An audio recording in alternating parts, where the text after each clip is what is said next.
What is up, YouTube? And welcome back to Yu-Gi-Oh! House. Happy New Year, everybody.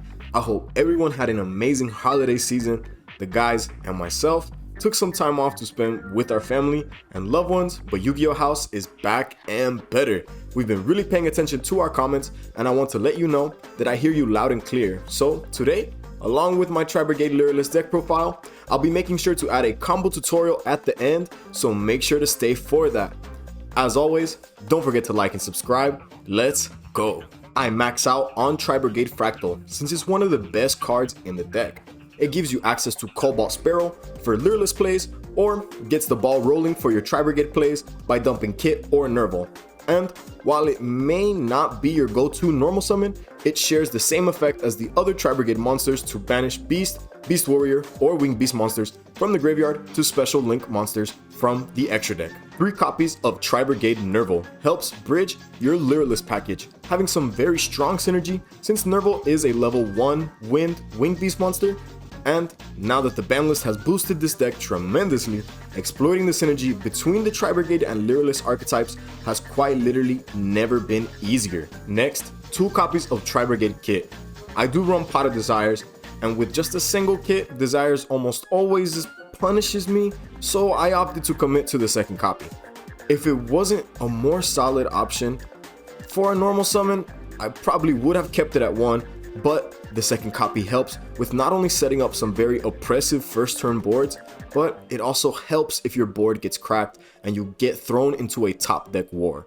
And rounding off the Tri-Brigade monsters, I'm running 2 copies of Tri-Brigade Karis. Again, this ratio is slightly higher than most builds due to my inclusion of Desires. However, you might find that a lot of people are opting to play the second Karis even without the influence of Desires.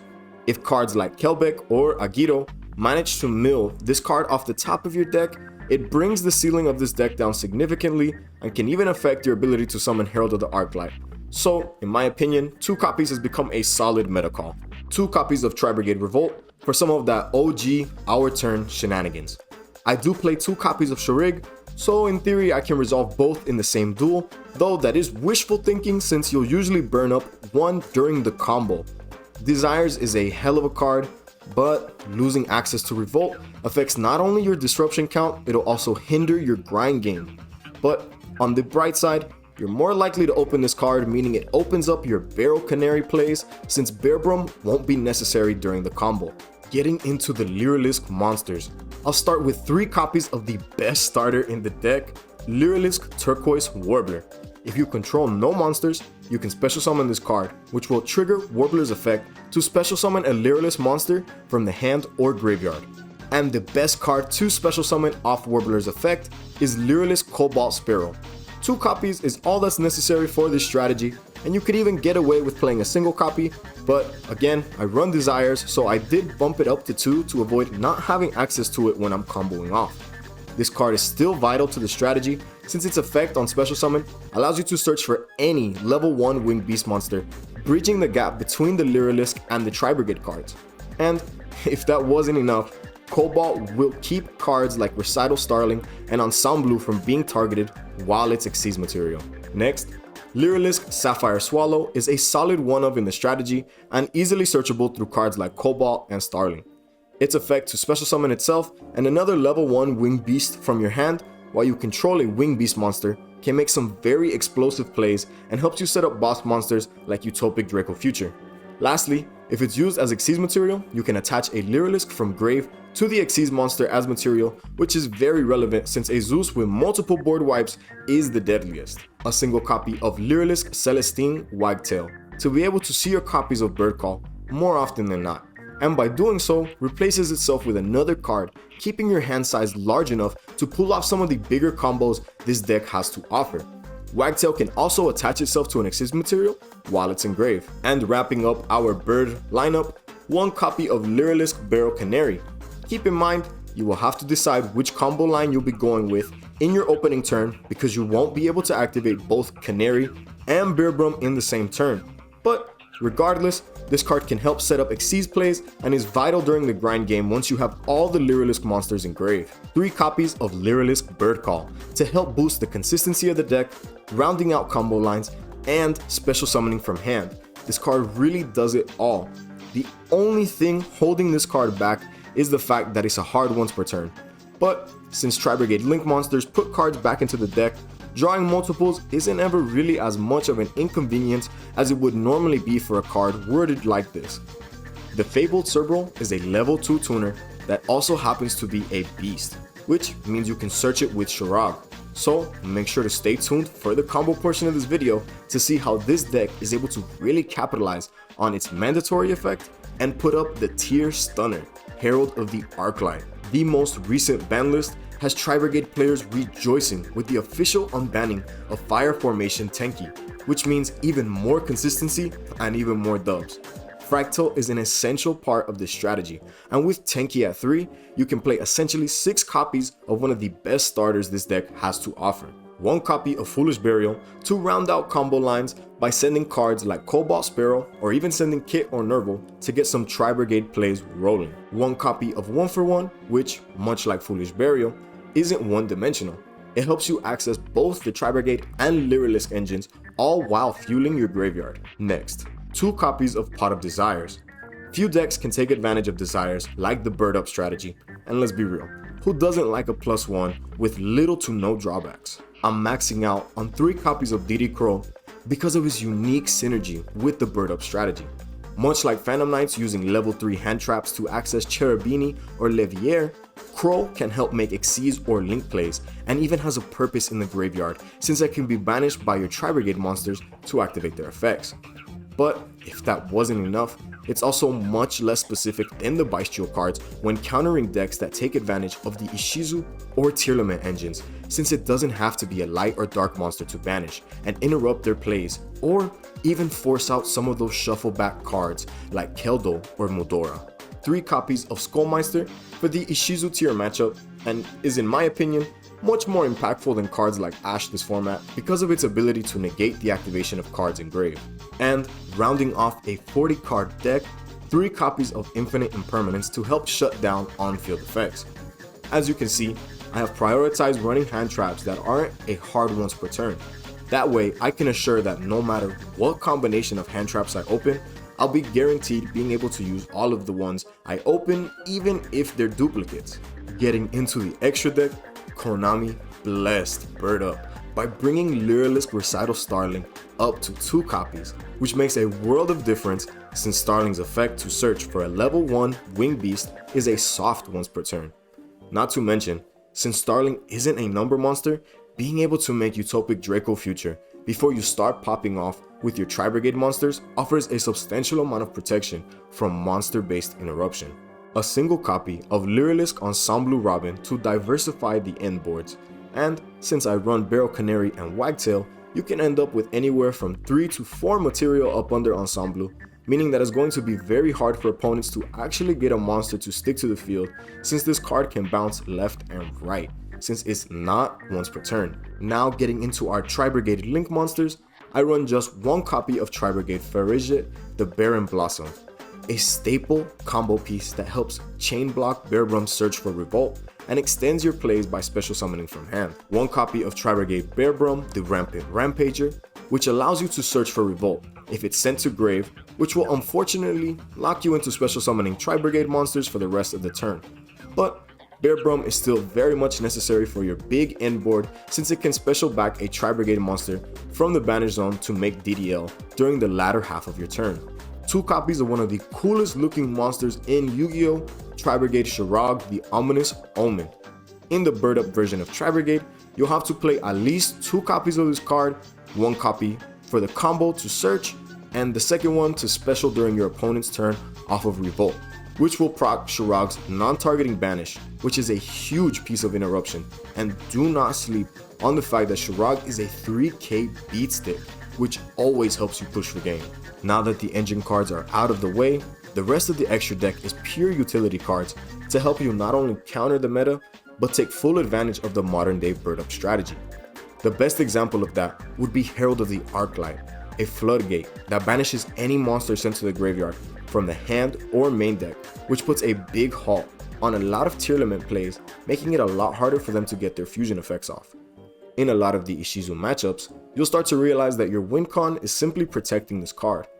Not to mention, Arclight does have an Omni Negate that destroys for the matchups that aren't really affected by this card's Floodgate, so it's still an awesome inboard piece when going blind into most of your matchups.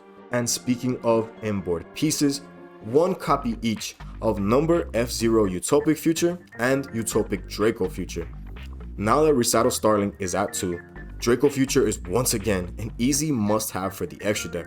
Not only does this card protect your Tri-Brigade plays, it can't be destroyed by battle, and is an awesome form of interruption on your opponent's turn, since if the monster you negate is on the field, you gain control of it.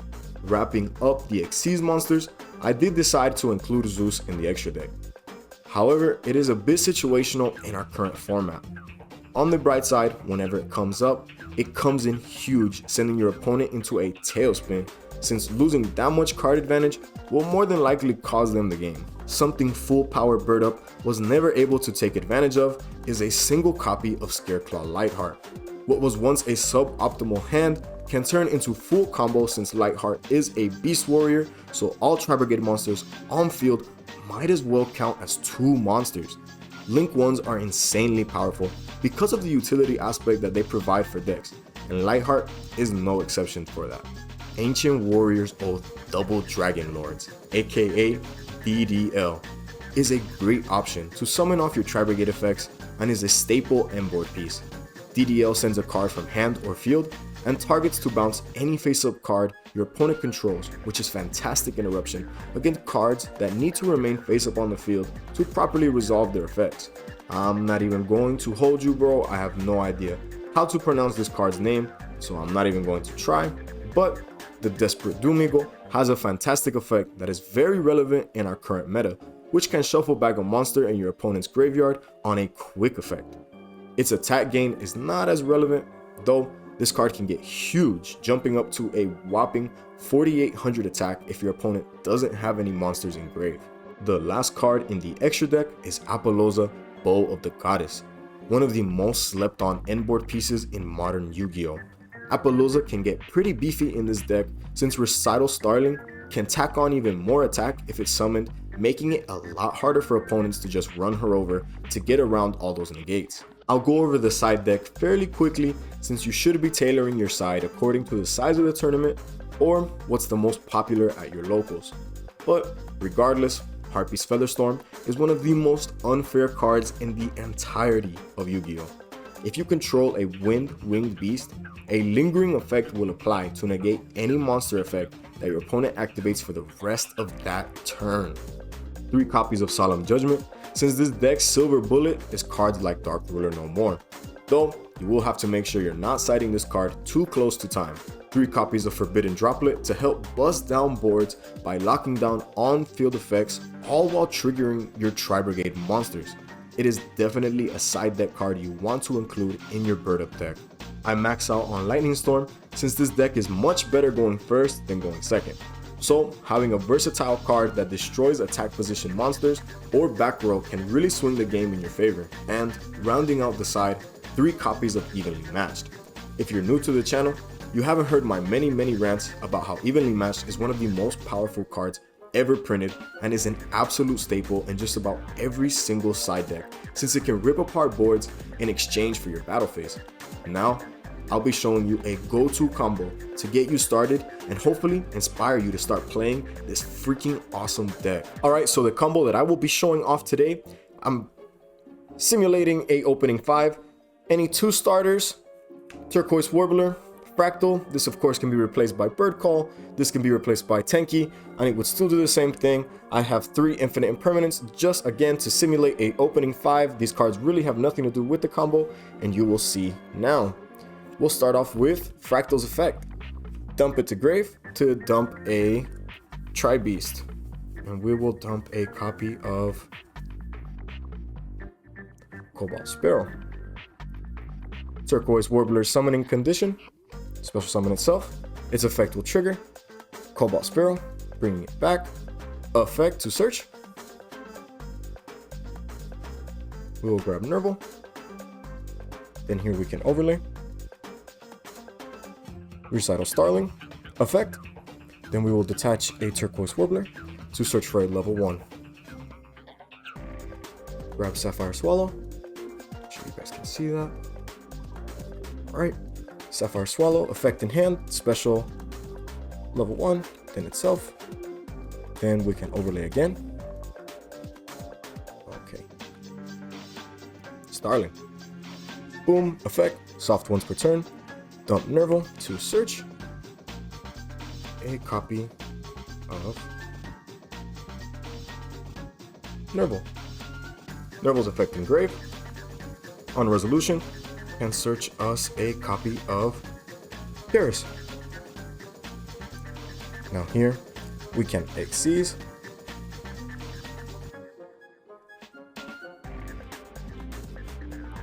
For Utopic Future, and then Utopic Draco Future. Now we have protection when we normal summon Nerval. Activate its effect. We will banish 4. Here, let's grab these 1, 2, 3, 4. We'll leave Cobalt Sparrow in the grave. Banish 4, and then we get to special summon Shirag. Then here we will link 4 Berger. Then we have Ominous Omen going off, and he will grab a copy of Fabled Cerebral. There's 4 monsters in that banish zone, so we can search for 4 and lower. Here we can activate Karis' effect, pay our cost, Fabled Cerebral will go. Karis will special summon itself. Fabled Cerebral is a mandatory effect, so it will return. Karis now can banish 2. I like to try to keep Cobalt Sparrow in grave. 4 Bearbrum. Now here we can Synchro Herald of the Arclight. Then we can activate Bearbrum's effect, discard 2 cards, targeting our Fractal, bringing it back. Activate Fractal's effect now, banishing Karis and the Fabled Cerebral, and that'll grab us DDL.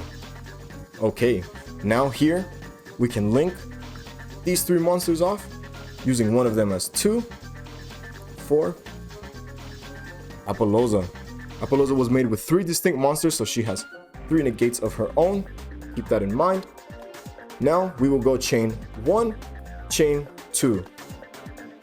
We chain block our search for Revolt, so we will draw here. It doesn't really matter, we'll just put it back on the bottom of the deck. And then we will search on chain 1 for Revolt and place Infinite Permanence back on the bottom of the deck. And here is full combo, guys. This is what I'm talking about. A negate, 3 negates, a bounce, an Omni negate plus the Floodgate. It's just absolutely insane. Plus Revolt. All right, everyone. Thank you for checking back in with Yu-Gi-Oh! House. I hope you all have an amazing 2023, and make sure to stay tuned for all the premier Yu-Gi-Oh! Content rolling out all year long. Again, thank you and peace.